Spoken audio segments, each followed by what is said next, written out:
कुछ किस्से। जिंदगी के फलसफे में कई किस्से ऐसे भी आते हैं। कुछ हम भूल जाते हैं और कुछ याद रह जाते हैं। हमें तो याद ही नहीं कब मिली थी खुशी।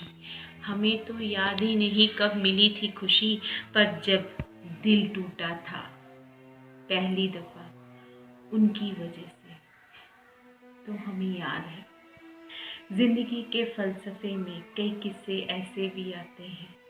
कुछ हम याद रखते हैं और कुछ भूल जाते हैं। हम किसी के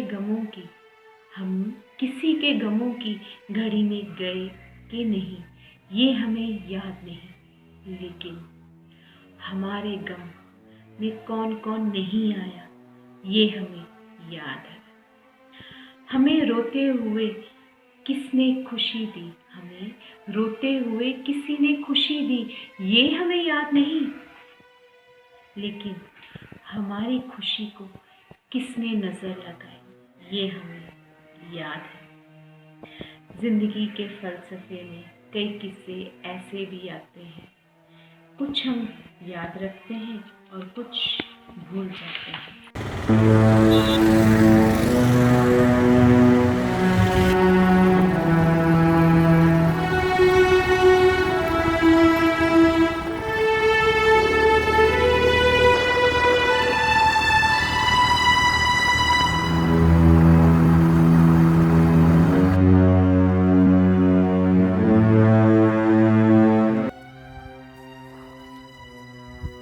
ਇਹ ਪਹਾੜਾਂ ਦੇ ਉੱਚੇ ਨੀਵੇਂ ਉੱਬੜ ਖੱਬੜ ਮੋੜ ਘੋੜ ਵਾਲੇ ਰਸਤੇ ਸਾਨੂੰ ਜ਼ਿੰਦਗੀ ਦਾ ਅਹਿਸਾਸ ਕਰਾਉਂਦੇ ਨੇ।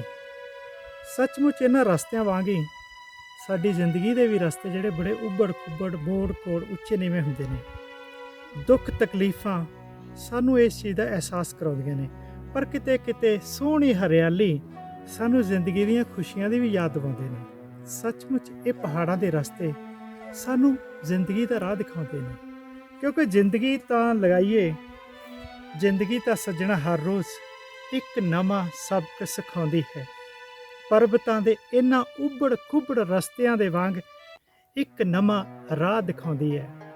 ਜਿੱਥੇ ਤੱਕ ਨਜ਼ਰ ਆਉਂਦਾ ਅੱਗੇ ਚੱਲਦੇ ਚਲੋ, ਉਸ ਤੋਂ ਬਾਅਦ ਜ਼ਿੰਦਗੀ ਇੱਕ ਨਵਾਂ ਮੋੜ ਤੇ ਨਵਾਂ ਰਾਹ ਵੀ ਦਿਖਾਉਂਦੀ ਹੈ। ਸੱਚਮੁੱਚ ਹੀ ਸੱਜਣਾ ਜ਼ਿੰਦਗੀ ਤਾਂ ਹਰ ਰੋਜ਼ ਇੱਕ ਨਵਾਂ ਸਬਕ ਸਿਖਾਉਂਦੀ।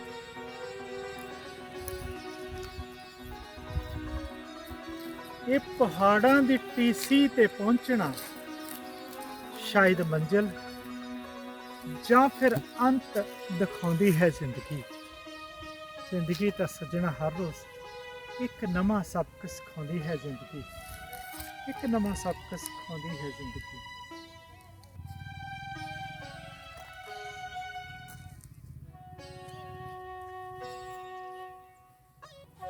ਇਹਨਾਂ ਪਹਾੜਾਂ ਦੇ ਵਾਂਗ ਮੈਂ ਵੀ ਇਕੱਲਾ ਖਾਮੋਸ਼ ਕਿਸੇ ਦੀ ਉਡੀਕ ਦੇ ਵਿੱਚ, ਬੀਤੇ 'ਚ ਕੁਛ ਵਾਪਰਿਆ ਉਹਦਾ ਪਛਤਾਵਾ, ਜਿਵੇਂ ਇਹ ਕਿਸੇ ਨੂੰ ਉਡੀਕਦੇ ਨੇ ਮੈਂ ਵੀ ਉਡੀਕ ਰਿਹਾ।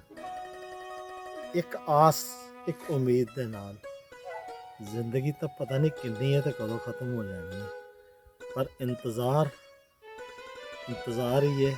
ਮੌਤ ਦੇ ਬਾਅਦ ਵੀ ਮੇਰੀਆਂ ਅੱਖਾਂ ਖੁੱਲ੍ਹੀਆਂ ਰਹਿਣਗੀਆਂ, ਕਿਉਂਕਿ ਇੰਤਜ਼ਾਰ ਕਰਨ ਦੀ ਮੈਨੂੰ ਹੁਣ ਆਦਤ ਪੈ ਚੁੱਕੀ ਹੈ।